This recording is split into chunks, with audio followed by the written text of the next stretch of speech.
नमस्कार। हरियाणा पंचायत देख रहे हैं आप, आपके साथ मैं हूं हिंगलाज दान। और हरियाणा में इन दिनों सियासत में किसान आंदोलन के बाद सबसे ज्यादा अगर चर्चाएं बटोरी पिछले कुछ समय में, और इन चुनावों में अगर कोई मुद्दा है तो वो है खिलाड़ियों का आंदोलन। विनेश फोगाट जो जुलाना से चुनाव लड़ रही है, लेकिन आज हम बात करेंगे कि हरियाणा की राजनीति में दो प्रमुख खिलाड़ियों के तौर पर अपनी पहचान रखने वाली या फिर एक ही परिवार से आने वाली बहनें, विनेश फोगाट जो कांग्रेस के टिकट पर जुलाना से चुनाव लड़ रही है, दूसरी बबीता फोगाट जो 2019 में चरखी दादरी की दादरी विधानसभा सीट से चुनाव लड़ी थी।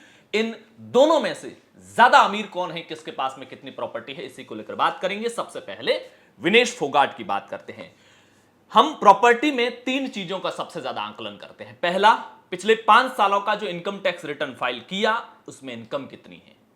दूसरा, चल संपत्ति कितनी है। चल संपत्ति के अंदर बैंक में जमा पैसा, इन हैंड जो कैश है वो है, लोन, गोल्ड, ज्वेलरी चाहे किसी भी तरह की हो, गोल्ड हो या फिर सिल्वर हो, या फिर किसी शेयर के अंदर या किसी बॉन्ड में इन्वेस्ट किया हुआ हो, पर्सनल लोन लिया हुआ हो बैंक से, या फिर व्हीकल्स हो। ये सारी चल संपत्ति में आती है। और इसके अलावा हम अचल संपत्ति का भी टोटल कीमत बताते हैं, जिसमें agriculture land, non agriculture land, commercial building और नॉन कॉमर्शियल बिल्डिंग आती है। सबसे पहले विनेश फोगाट की बात करेंगे। पिछले 5 सालों में उनकी इनकम की अगर बात करते हैं तो 2019-20 फाइनेंस ईयर का जो रिटर्न फाइल किया उसमें विनेश फोगाट की इनकम थी 24,06,380 रुपए, और उनके पति सोमवीर राठी की थी 4,26,200 रुपए। 20-21 के अंदर विनेश फोगाट 17,41,770, 21-22 के अंदर 18,42,640, 22-23 के अंदर 20,51,360 और 23-24 के अंदर विनेश फोगाट 13,85,152। उनके पति सोमवीर राठी की इनकम की बात करें, जो कि मैंने 2019-20 की बताई, 4,26,200, 20-21 के अंदर 3,47,020 रुपए, उसके अगले साल 2,30,780 रुपए, उसके अगले साल 2,60,190 रुपए, और उसके अगले साल 3,44,220 रुपए। ये इनकम होती है। और मैं इनकम की बार बार जब बात करता हूं कि अगर जब आप बिजनेस करते हैं, कोई प्रोडक्ट आप 5 रुपए का खरीदते हैं और 7 रुपए का बेचते हैं, जब आप प्रोडक्ट बेचते हैं तो आपके हाथ में 7 रुपए आए, इसका मतलब 7 रुपए आपकी कमाई नहीं है, आपकी इनकम नहीं है। 5 रुपए आपने खरीदने में लागत लगी है, वो भी तो उसमें से कम की जाएगी। इसके अलावा जो आपके दूसरे खर्चे आए हैं वो भी उसमें से लेस किए जाएंगे।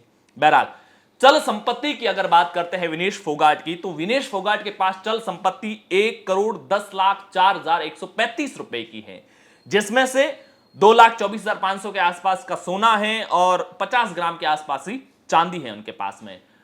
57,35,265 रुपए की चल संपत्ति है उनके पति सोमवीर राठी के पास में, जिसमें से सोना उनके पास में कम है, 28 ग्राम के आसपास है, 1,79,200 के आसपास है, 100 ग्राम चांदी है। अचल संपत्ति की बात करते हैं तो विनेश फोगाट के नाम पर अचल संपत्ति 2 करोड़ रुपए की है, हालांकि उनके पति के नाम पर अचल संपत्ति नहीं है। ये विनेश फोगाट की बात हो गई। उसके बाद में अगर हम बबीता फोगाट की बात करें, जो 2019 के विधानसभा चुनावों के अंदर चरखी दादरी जिले की दादरी विधानसभा चुनाव सीट से चुनाव लड़ी थी, हालांकि वो नंबर 3 पर रही थी, केवल 24,786 वोट मिले थे। नंबर 1 पर रहे थे सोमवीर सांगवान जो चुनाव जीते थे, 43,849 वोट मिले। दूसरे नंबर पर सतपाल सांगवान जिनको 29,577 वोट मिले, और तीसरे नंबर पर रही थी बबीता फोगाट, बीजेपी की 24,786 वोट उसने हासिल किए थे। अगर उसकी संपत्ति की बात करें, चूंकि 2024 का उसने चुनाव लड़ा नहीं, लिहाजा उसने कोई इलेक्शन कमीशन के सामने एफिडेविट फाइल नहीं किया है, तो लेटेस्ट डेटा हमारे पास है नहीं। लेकिन 2019 के अंदर जो इलेक्शन कमीशन में उन्होंने एफिडेविट फाइल किया था, और उसके जो आंकड़े हैं उसके हिसाब से उसने जो रिटर्न फाइल किया वो सिर्फ 2018-19 का ही उस समय फाइल किया हुआ था, और उसमें 14,28,635 की इनकम उसने दिखाई थी।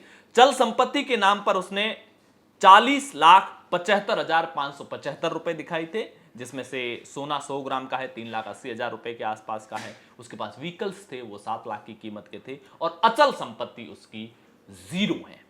ये विनेश फोगाट और बबीता फोगाट दोनों की संपत्ति का ब्यौरा है। विनेश फोगाट चुनाव हारी थी, खेल से सियासत में एंट्री, लेकिन कामयाबी नहीं मिली थी। क्या बबीता फोगाट को कामयाबी नहीं मिली थी, लेकिन क्या विनेश फोगाट को कामयाबी मिल पाएगी? क्या वो खेल के मैदान के बाद अब सियासत के मैदान में बाजी मारेगी, या जिस तरीके से खेल के मैदान में आखिरी समय में आउट हो गई थी, वैसे ही सियासत में भी आज हरियाणा की सबसे हॉट सीट में शामिल जुलाना, लेकिन सियासत के आखिरी राउंड में वो वहां से भी आउट हो जाएगी। आपकी क्या कुछ राय है कमेंट बॉक्स में जरूर बताइएगा। हरियाणा पंचायत पर पहली बार आए तो चैनल को सब्सक्राइब कीजिएगा, वीडियो को लाइक और शेयर जरूर कीजिएगा। शुक्रिया।